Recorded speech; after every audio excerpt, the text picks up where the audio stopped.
Saturday night, we will see the elimination of Georgia from the college football playoff consideration. Their quest for a three-peat, I think, ends Saturday night. Because if you look at Georgia now, so far with how they've played and who they've played, look at their upcoming schedule, and you also look around the rest of the nation right now, I don't see a situation and a circumstance where a 11-1, maybe even 12-1 Georgia team is in the college football playoff. I think they have to be undefeated if they want to be one of the final four teams standing to compete for a championship here at the end of the season. This is not me being a Georgia hater. I'm not. I have no reason to hate Georgia. This is not me being some SEC anti-best conference in college football for the most part guy here on the radio. Not me either. Don't hate Georgia. Don't hate the SEC. What I am doing is being realistic to what we are seeing in college football this season, and also being realistic to what we've seen through history. History and the current standings are the reason why if Georgia loses to Kentucky on Saturday, their season is over. It's done. The quest for a three-peat is over. All right. Let's start with history. Again, this is a two-parter here. History and right now current landscape of college football are the two reasons why I think if Georgia loses on Saturday, their season's over. Let's look at the history of the college football playoff really fast here. I'm taking the year 2020, throwing it out the window. Weird year, COVID year, teams play different amount of games. That, just for this example, we're not using that wonky year. Okay, so you take 2020 out. We've had 8 seasons so far of the college football playoff. Within those 8 seasons, we have had 19 teams make the college football playoff while recording a loss.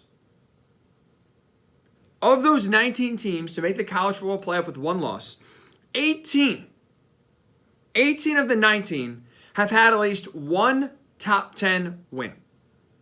The only time it didn't happen where a one-loss team made the college football playoff without a top 10 win, 2018 Oklahoma.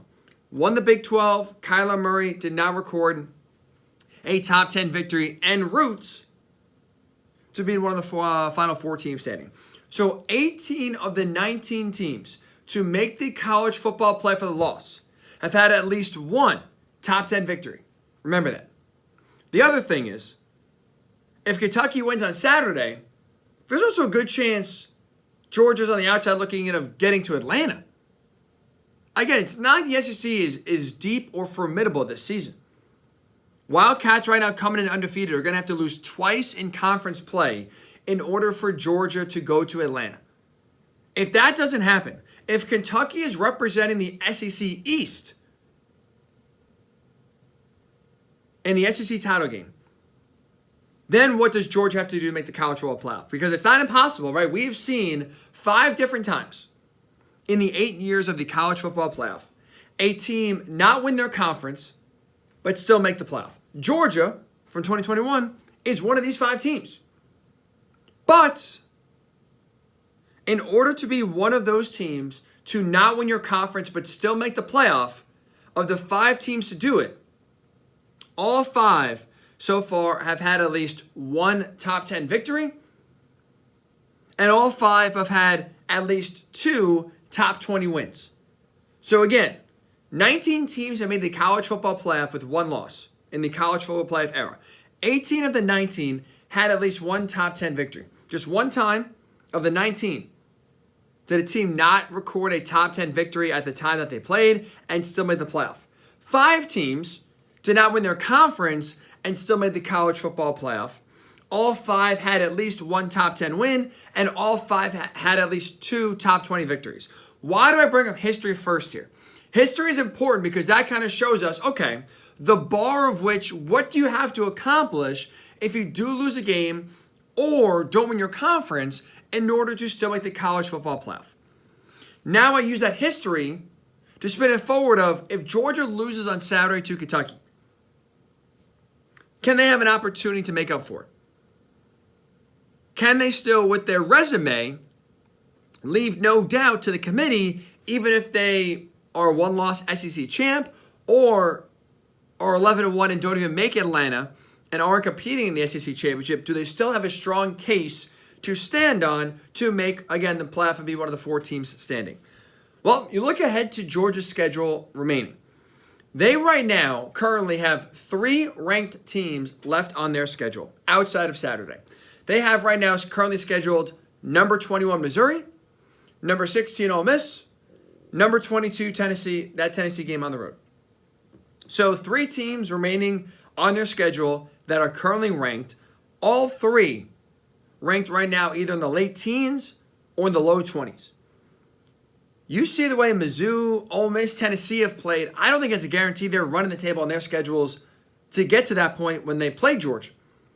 So I think right now, if you're a Bulldogs fan, best case scenario, 1, maybe 2 of those ranked opponents you have left on your schedule will be ranked by the time you play them.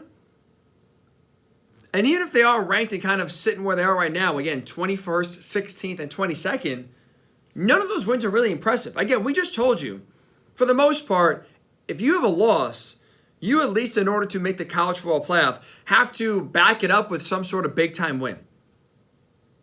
Who's Georgia beating to offset their loss at home to Kentucky? Who is going to be their signature win that has the committee looking at their resume saying, you know what, lost at home, but look at win A, B, and C. We still think they're one of the top 4 teams in the country here. We still think they deserve a shot in the playoff. Georgia doesn't have that. And that's the reason why Saturday's a must-win, and if they lose, which I think they will, their season's over. You're not making the college football playoff at 11-1 with your resume being of a Missouri ranked win, an Ole Miss ranked win, and maybe a Tennessee ranked win. You're not doing it. It's not good enough, especially when you look at how deep the Pac-12 is. When you look at the Big Ten, where you have right now 3 teams in the top 7. Ohio State already is a top 10 road victory on their resume. Florida State right now undefeated. Oklahoma, Texas right now both undefeated, both in the top 12.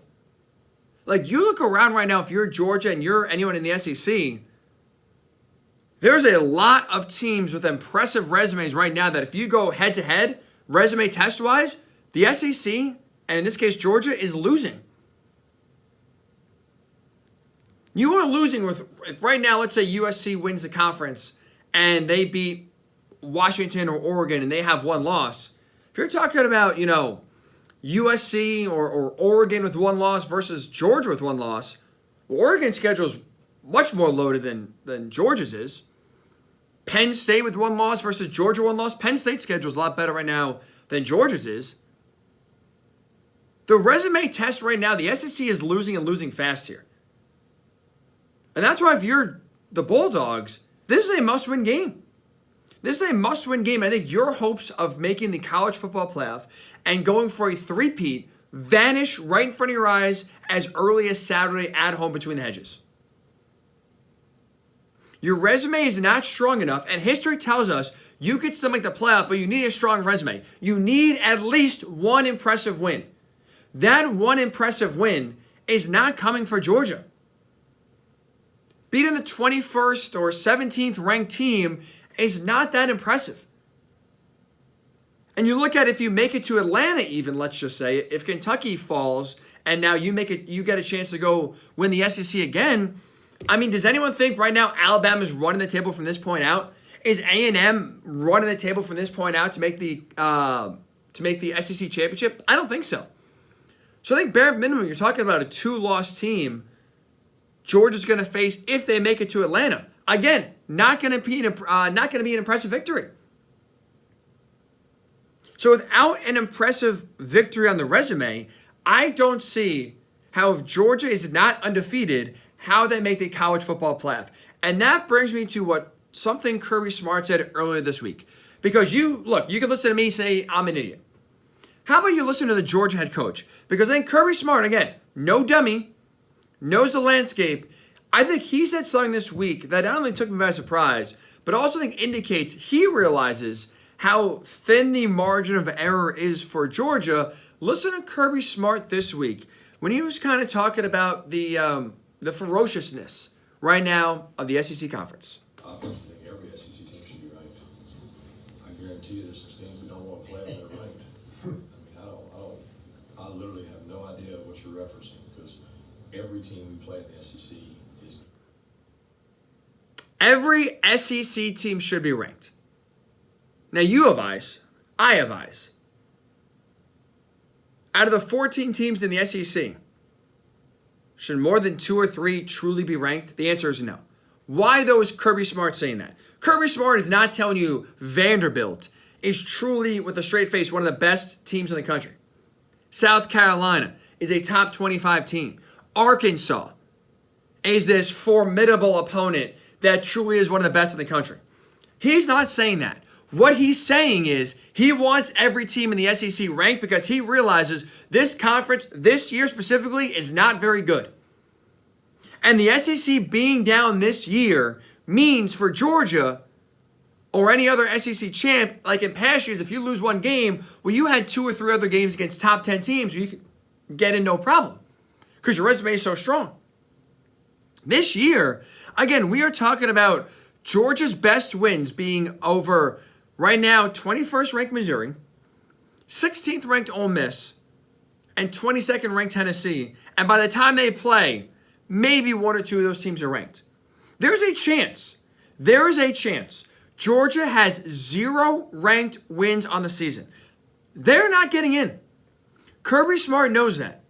That's why he's already kind of trying to plant the seed or reaffirm the notion that was around in previous times, but no longer in 2023 the case of Georgia being the best, deepest, toughest, the SEC being the best, deepest, toughest conference in college football. He's trying to build up right now the conference because he realizes the benefit of the doubt, the eye test, the rankings reflect the SEC is not very good. And history, by the way, is not bailing out Georgia. The fact that they are back-to-back national champs has nothing to do with their playoff case for 2023. The fact they have won 22 straight games going back to 2021 has 0 impact on if they are truly one of the best 4 teams in the country this year. It is a brand new slate every year. Georgia does not deserve, nor should they get the benefit of the doubt, because they are the reigning back-to-back champs of getting in the playoff over someone with a more deserving resume. Each year it's about who you beat and how you look. And right now Georgia does not look like a top 4 team in the country, and they have not played anyone, nor do they have a resume that screams they are a top 4 team in the country. You can't just put them in because, they won last year and they won in 2021. The success that a lot of those players that won the national title in 2021 and 2022, who, by the way, most are not on the team anymore. Some are, but most aren't. Those accomplishments from past players should not serve as a crutch or an aid to get this current group of players, who, again, most have not been on the field to win those national championships, should not be a benefit to them and give them the edge over a team that, again, is more deserving with their resume in 2023. History is not helping Georgia, nor should it. And if Georgia loses on Saturday, which I think they will, their dreams of a three-peat are dead. It's over. They are not making the college football playoff.